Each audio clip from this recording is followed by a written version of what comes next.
Hello everyone. Thank you for joining our webinar on international data transfers, specifically focused on standard contractual clauses, which is one of the mechanisms to allow international transfer of data under the Brazilian Data Protection Law, the LGPD.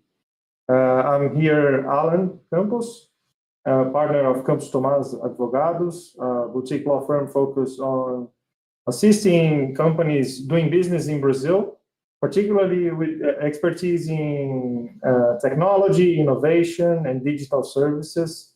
Here, my partner, Juliana. Juliana. Hello, good afternoon or good morning. It depends. So, wow, I already made the introduction. So, should we start? Yeah, sure. So, well, first, thank you for joining us.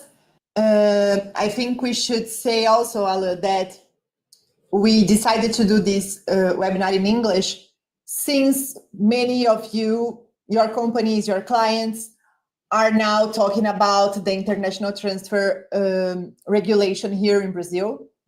If they are not talking about it, be aware. Maybe you should talk to them. Because, well, this resolution, which regulated this matter, was published last year, but will come into force now in August 23. So we have basically 20 days to adapt to be in compliance with this regulation. We all know this is a very short time. So, well, you have to be careful. Just to explain, to clarify, we have the international data transfer, which is the transfer of data from a Brazilian entity, an entity that collected the data here in Brazil, and then after transfer the data outside Brazil, and which is different from the international collection, which occurs when a person, an individual, provides its data, her data to a company outside Brazil. So the resolution 19 regulates the international data transfer only.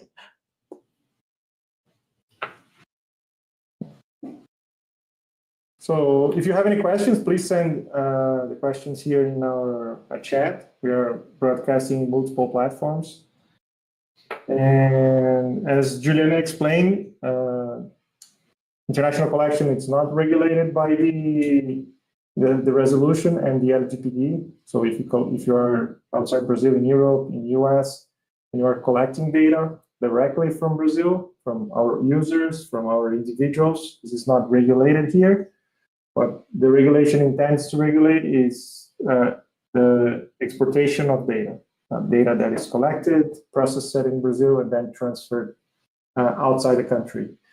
And similarly to the General Data Protection Regulation, which is a regulation that heavily inspired the LGPD in Brazil, we have certain mechanisms that are necessary to be adopted to allow the international transfer or to make that transfer lawful. If you don't use any mechanism, you are not complying with the regulation in Brazil, and therefore you are in violation of the rules provided by the LGPD and now the resolution published by the Brazilian Data Protection Authority.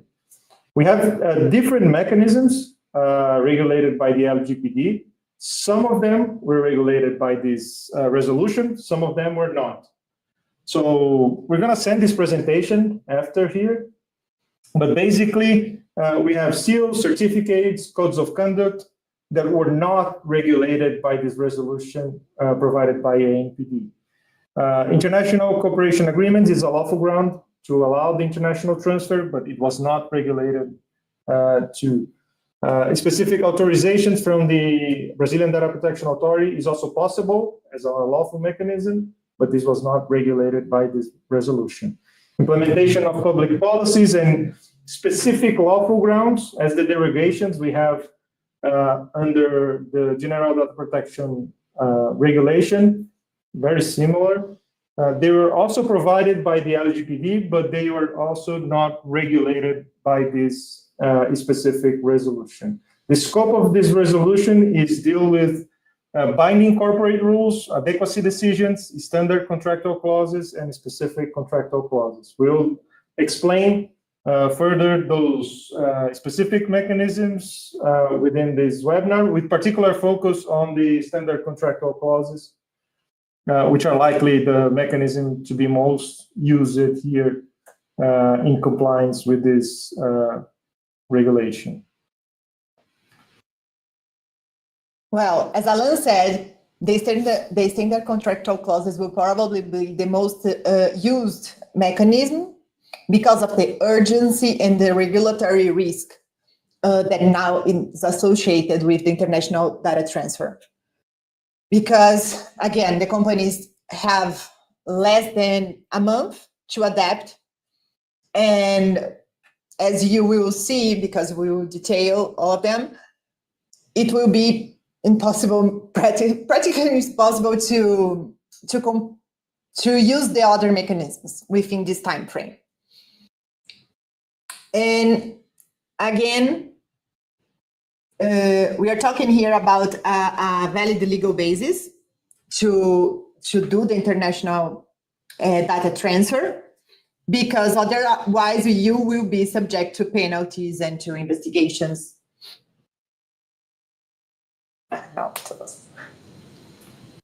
So the first regulated mechanism is the binding corporate rules. Well, this probably works best when we are talking about a large number of companies.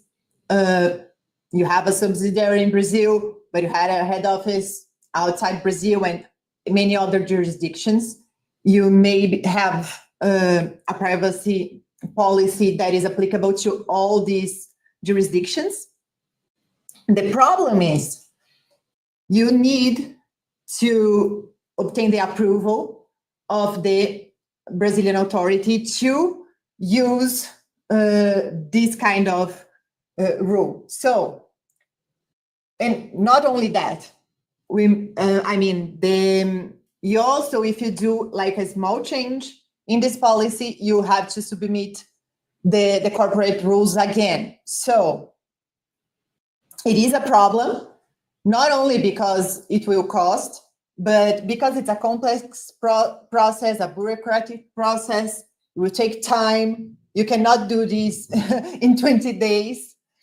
And just so you know, there is no equivalency. So if you have binding corporate rules approved in Europe, they are not approved here in Brazil automatically or anything like that.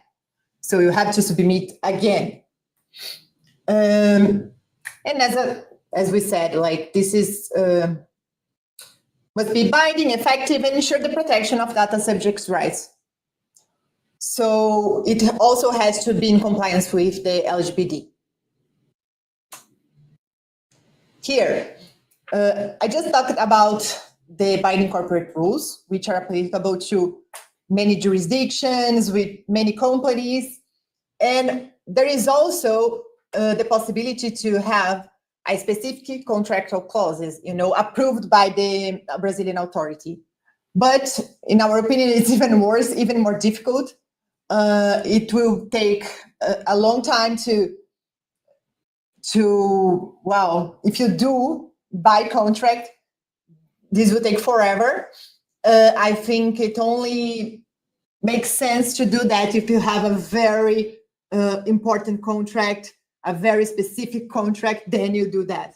Otherwise, you will use the other mechanisms to do the international transfer. Again, and this is something important. Even the specific clauses, they have to have the same level of protection than the standard clauses. So it doesn't make a lot of sense to do another one. Alan will talk about that. You can do the standard clauses and add whatever you like. So for us, at least, it doesn't make a lot of sense doing this. And again, no clause has been approved so far. The same goes to the binding corporate rules. There are some pending process in this regard, but none approved. And again, it's impractical for the short term that we have. Yes, an interesting fact is about the submit a contract to registration for a Brazilian authority. In the past, we used to have that experience with technology transfer agreements, licensing of trademarks, patents, and technology itself. So it was a very bureaucratic process. The authority normally requests a lot of documents, corporate documents, the information behind the contract. If you are willing to submit, for example, just the data processing addendum and the specific clause, it might be the case that the authority requests the full contract, which is something that you don't want to disclose to the authority because it's secret. There's a lot of confidential information, and you don't want to share trade that. secrets. So, and this becomes a problem. In addition to that, like having a prior decision, you have to just initiate the transfer when you get the authorization, which might take months. It's unlikely for the Brazilian Data Protection Authority to be fast or to be very efficient here based on the other experience with authorities we have in Brazil. So this is likely to be a bureaucratic process, despite being regulated, despite being possible. There might be cases where it is actually the most effective mechanism, but we need to think carefully about it. Another mechanism that we have, it's the adequacy decision. This is pretty similar to the mechanism adopted by the GDPR in Europe. Basically, the Brazilian Data Protection Authority will acknowledge that a specific region, jurisdiction, or a group of countries, such as the European Union or the US or Asia or whatever, provides a sufficient level of protection when compared to the Brazilian data protection laws. So this requires the Brazilian Data Protection Authority to analyze the legislation, the enforcement, and other specific aspects of a particular country or region, and acknowledge that formally so that you can make the transfer free without using any other mechanism provided in the LGPD and this regulation. The problem is that so far, no country has been granted with the adequacy status. So we don't have that option so far. Some of the companies are waiting for that analysis. We have some submissions for filed with the Brazilian Data Protection Authority to acknowledge specific jurisdictions, such as the European Union, as adequate. But so far, we don't have a decision by, let's say, August 2025, no decision issued by the Brazilian Data Protection. Yeah, one thing that I was going to say is that even the European Union, since the European Union did not approve the Brazilian law, I don't know if it will be something like mutual. They may wait until the European Union approves the Brazilian, the laws, and then they can grant the adequacy there too. So that may be an issue. Yeah, definitely is, because normally you have inbound and outbound transfers. If you just have one way being acknowledged, you still need let's imagine that Brazil acknowledges the EU as an appropriate jurisdiction for the protection of personal data.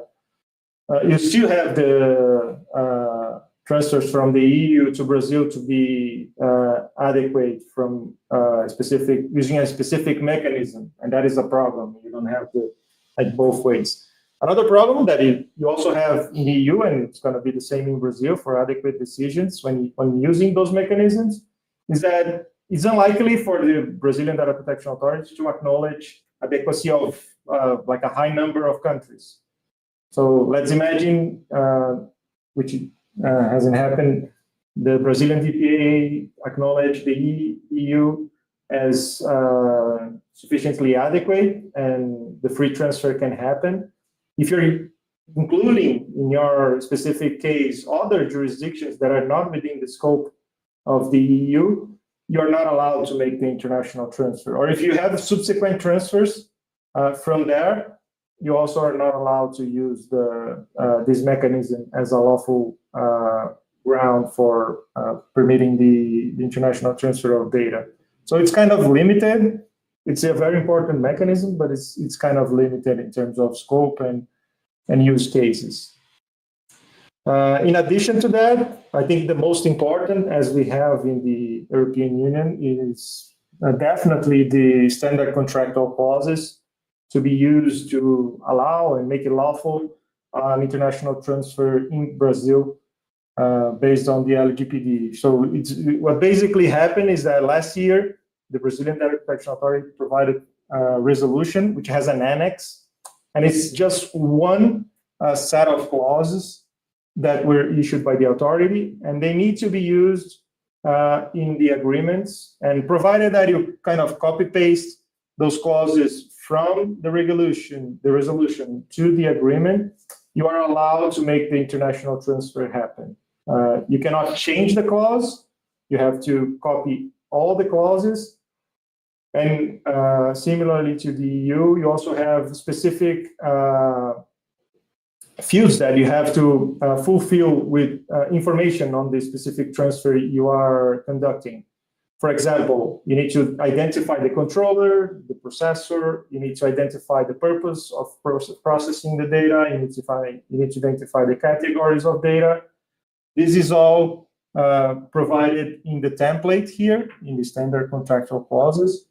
It's kind of standardized, of course, but it requires a kind of good amount of effort to identify the cases where you have an international transfer, either direct or indirect, and formalize those changes in the agreements. And of course, the Brazilian Data Protection Authority gave us 12 months to comply with this regulation from August 2024 to August 2025, when most of the organizations are still behind, and they need to put some effort here to. Wow, here in Brazil, it's always last minute. I don't know outside Brazil, but I feel it's similar. Yeah.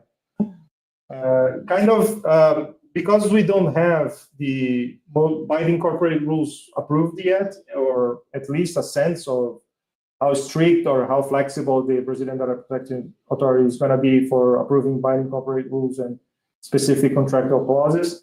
The standard contractual clauses are kind of the only viable path for obtaining adequacy to the international data transfer regulation.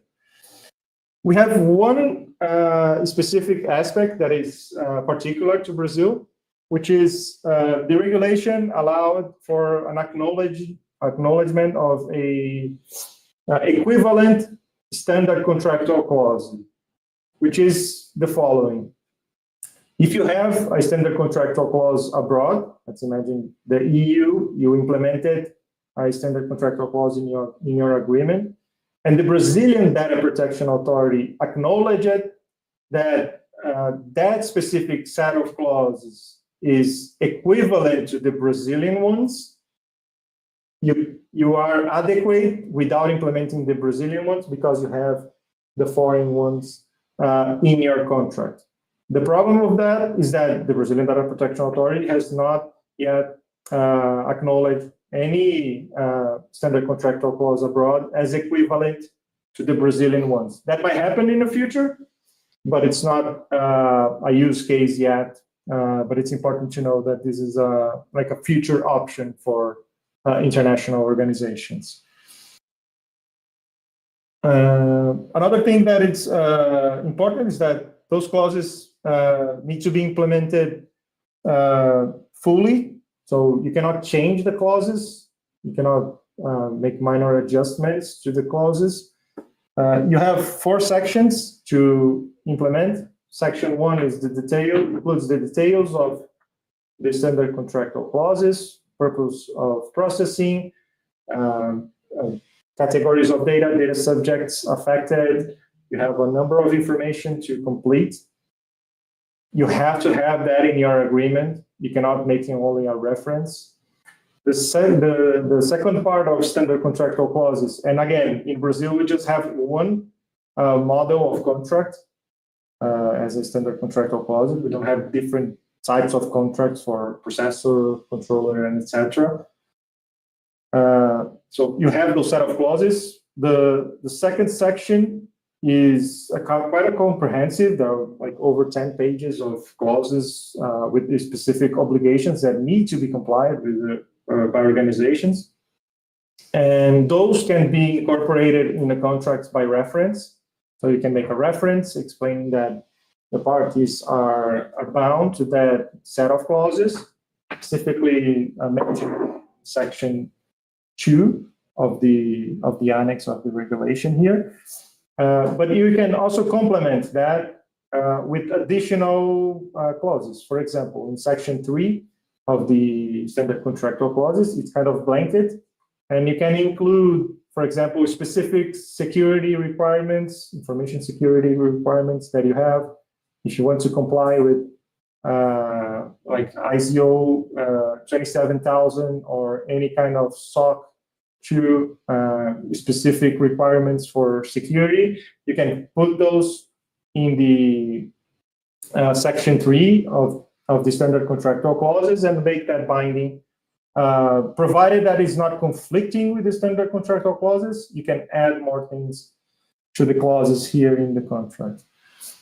So this is kind of the way of implementing. We're going to mention about existing or new contracts. Juliana? Yeah. No, I was just going to say about, well, the resolution as the LGPD always tries to enforce like the transparency to the data holder. So we are recommending to update your privacy policies, your private notice. And there is the debate here happening, like, should the privacy policies provide all the countries that the data transfer will occur, or you don't have to go so far? So this is another issue, another debate, and we don't have an answer yet, right? Yes, yes. So one of the requirements, and the resolution was very specific, is that you need to take note, at least internally, on which countries are you transferring the data. And that includes subsequent transfers. So you need to keep record, not only if you have an international transfer, but also to which countries are you transferring the data. And the resolution also reinforces like transparency requirements. And there's, as Juliana mentioned, a huge debate on how specific we need to be in those privacy policies. Should we keep that to the DPO to clarify if requested only? Well, it's a kind of good debate here to address. In addition to that, there's a particular topic on direct and indirect transfers that somehow touches the regulation here. If you have a direct transfer, let's imagine that I'm hiring a company outside Brazil, so I'm transferring the data out of the country. This is clearly an international transfer of data. So I need to have an adequacy mechanism. Most likely the standard contractual clauses, I have to add those clauses to my agreement. If I have an indirect transfer, I might have to, let's imagine that I'm hiring a Brazilian company from Brazil, and that particular company is transferring the data, let's imagine, with a subsequent processor out of the country. So I need to impose specific clauses to them or to that specific company so that that company complies with the international data transfer and have a proper mechanism to allow the international transfer of data. So addressing the topic, it's kind of important. Knowing which transfer is direct or indirect, or if you need to put the standard contractual clauses or just provide for a more general obligation to your counterpart, it's kind of important in the debate here. Well, first of all, knowing all the use cases where you transfer the data out of the country, the first thing to know is where the transfer happened. You might have a lot of agreements in your company. No one works by itself. You have service providers. You have intercompany agreements, kind of those kind of things. And in those cases, you might have an international transfer of data. So mapping all that, it's the first step to obtain compliance. The second step, and the immediate one after that, is if you have all the clauses, you need to identify the specifics of each international transfer of data. Because as I mentioned, Section 1 of the Annex, which provides for the standard contractual clauses, requires the fulfillment of specific information. Who is the controller? Who is the processor? What's the purpose of transferring the data? Which categories of data are you processing? Who are the data subjects? And a lot of other informations that are specific to each standard contractual clause being used. You can have a more umbrella contract. Let's imagine an intercompany agreement. You can have something more open. But in some contracts, you have very specific information, and you need to map that before so that you can include that information in the contract. So this is kind of important here for the implementation of these contracts. As I mentioned, there's a set of clauses that need to be copy-paste. You can add specific security requirements and other clauses that are not conflicting with the standard contractual clauses. For example, venue for discussing disputes around the contract, or if you have specifics on your contract or your relationship with your company or your service provider, you can address that in the standard contractual clauses.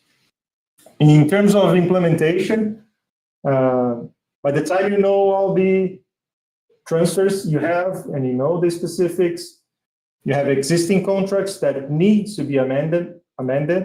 So you need to amend those contracts, adding the standard contractual clauses by amendment. Or if you have new agreements, you might have to establish a procurement proceeding to first identify when there's a data sharing, and when the data sharing includes international data transfer of data, and then implementing the standard contractual clauses. Sometimes the standard contractual clause by itself, sometimes a data processing addendum with the standard contractual clauses attached. It might vary from company to company, the way of implementing here. Keeping a record of all the transfers is quite important and also required by the regulation. With the specific country you're transferring the data, you need to keep a record of that. And if someone asks, you have to have the ability to explain that. So it's not just general transparency, it's a specific requirement provided by the regulation.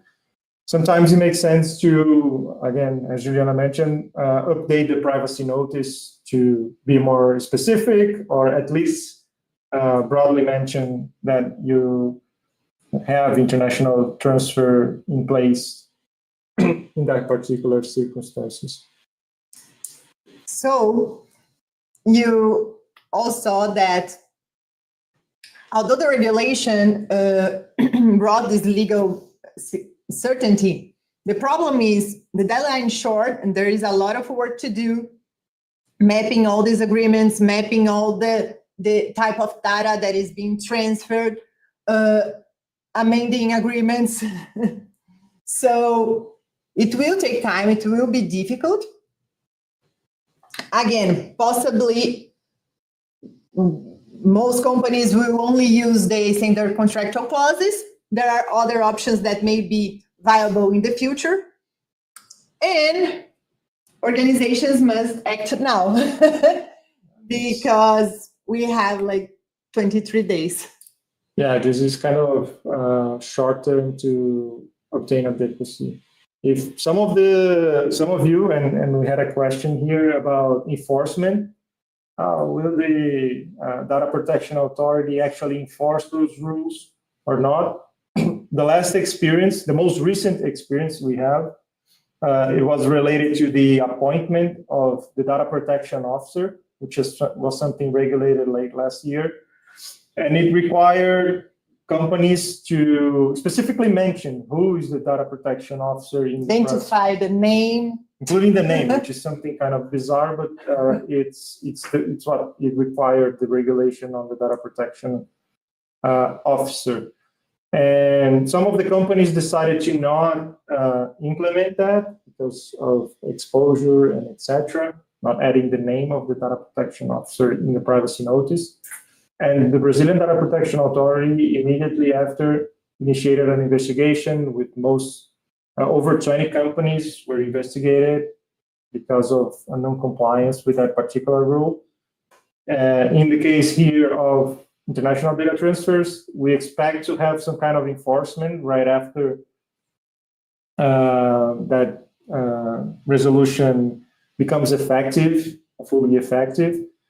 So this is something that is quite important here for obtaining compliance. Yes, and I think that another question that they are making is also related to that about the cloud agreements. Yeah. We were talking also about that in our prior presentation, which was in Portuguese, but, sorry.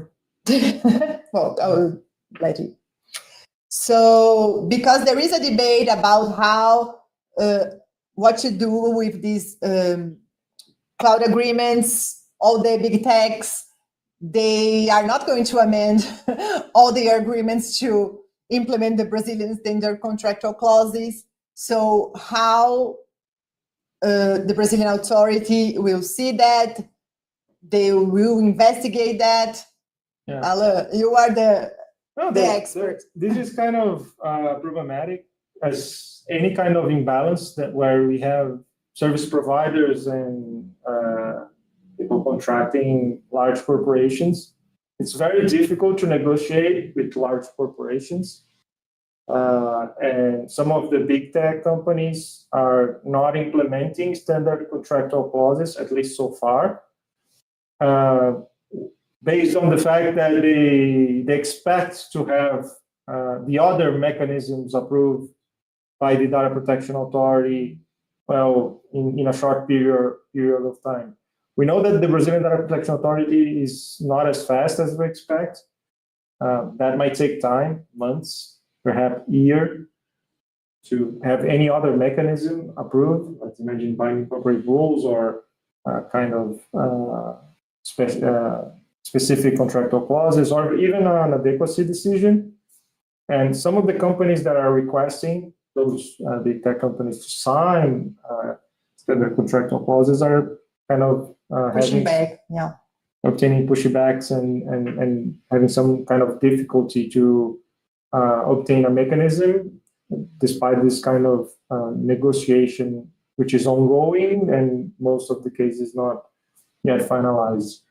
There's also another question related to transfer impact assessment. Oh, yeah. Which is quite interesting. Well, the LGPD is a risk-based regulation, which requires the analysis. Each time we are processing the data, we have to analyze the risk. We have to apply mitigating actions to avoid the risk to materialize. And we have something called the transfer impact assessment, which is basically risk analysis of a particular transfer. That is not specifically required or explicitly required by the LGPD, but it's definitely a good practice. And we have helped some clients to conduct that kind of analysis. Sometimes it's a more broad analysis. It's a data protection impact assessment where you have within that international transfer, and then we analyze the mitigating actions. For example, in those cases where we don't have a resolution on what to do, applying the mitigating actions might be one of the solutions for those pending cases.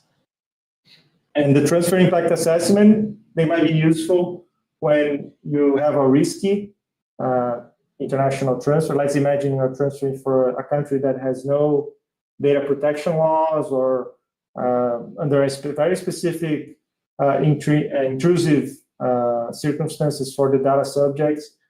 And you need to analyze the risks and you need to take action to mitigate those risks. Then an international transfer impact assessment is quite recommended and sometimes even necessary to take all the measures that are kind of important here. So I think those were the questions. Juliana, if you want to add something. No, I think I'm just trying to scare all of them, you know, so you take action in your company, take action talking to your clients and really pursue, you know, to comply with this regulation, which is, you know, we all had 1 year to implement, but we know how difficult this is. You know, Alo talked about that, how you have to map all the agreements you have, check if there is any international data transfer, checking then after that, checking all the data and all the purpose of the agreement and the transfer. So we know this is a difficult process and we know this takes a long time. And I mean, of course, the Brazilian authority is not going to, you know, give penalties just the day after. They will probably investigate at first, talk and try to, you know, to make you comply with the regulation. But of course, if you show, you know, good faith and you're trying to do the work, it will be for the best. So yeah. I think that's it. Yeah, in most of the cases we had in the past, what the Brazilian Data Protection Authority doesn't like is inertia. Right? You don't do nothing to comply with the regulation, you don't take any action. That's definitely against your defense if you are investigated here. If you're showing good faith, even if you're making slow progress, is better than no progress. So starting from now, mapping the contracts and doing all the rest that Juliana mentioned, it's kind of important to obtain adequacy and become compliant with this rule that it's going to be here, well, for a long time. It's better face it rather than avoid it. So, well, if you have any questions, do not hesitate to contact us. If you cannot see the emails, you can check them in our website. So it's here in the subject. Okay. Now we got it. Okay. So thank you again. Good afternoon. Good morning. Thank you all for watching us, and keep it posted for new content. We have a newsletter every month. We are publishing information about privacy, data protection, artificial intelligence, and everything that happens in the technology industry. Happy to chat with you all in the future. Bye-bye. Bye-bye.